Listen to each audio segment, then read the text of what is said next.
When I worked with my history students, I taught at the college level history and student success classes.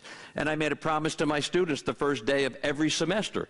And when you walk out of here every day, if you cannot relate the homework, reading, and the discussions in class to something in your life out there, then I failed you. I did not do my job. Now, you got a responsibility with that too. You got to do the homework reading, and you got to be involved in the conversations, and you got to be in class. You got to be actively involved.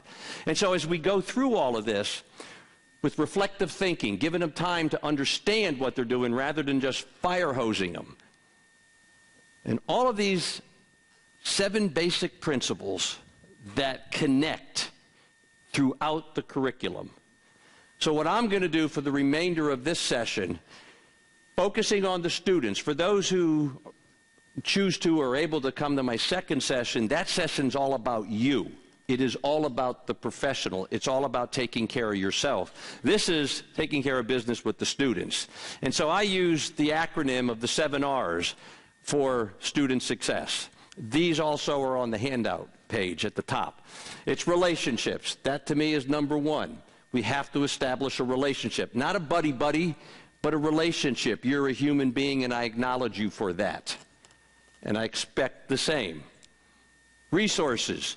I think at the college level, and this seen a little bit at this campus, and the money that goes into campuses like this, the students aren't going to ever have this many resources for their success, probably ever again, located in such a small area. I've never seen a college that built a building for a totem. That's amazing. You folks got some resources. So the students, and then the question is, how do the high school students know about these resources and how can they use them? There's a lot written about what teachers don't do. We need to have more of a conversation about the responsibility of what the students need to do. Because there is that two-way street. So we're going to have this relationship, but you got some work that you got to do here. Reflection, a lot of fire hosing. In Florida, there's statewide testing. I'm not sure about in Oregon. Do you have statewide testing for high school? Yeah, all right.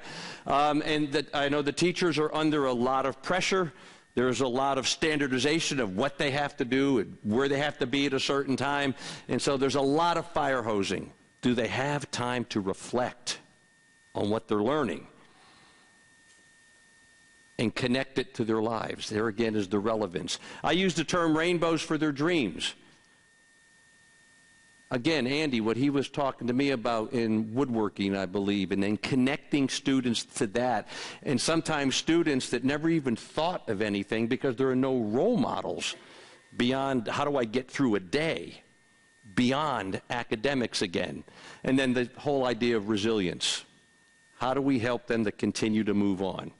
And I'd like you to consider, if you look at those 7 R's, what does your collaboration do for those 7 R's? What are the bright spots?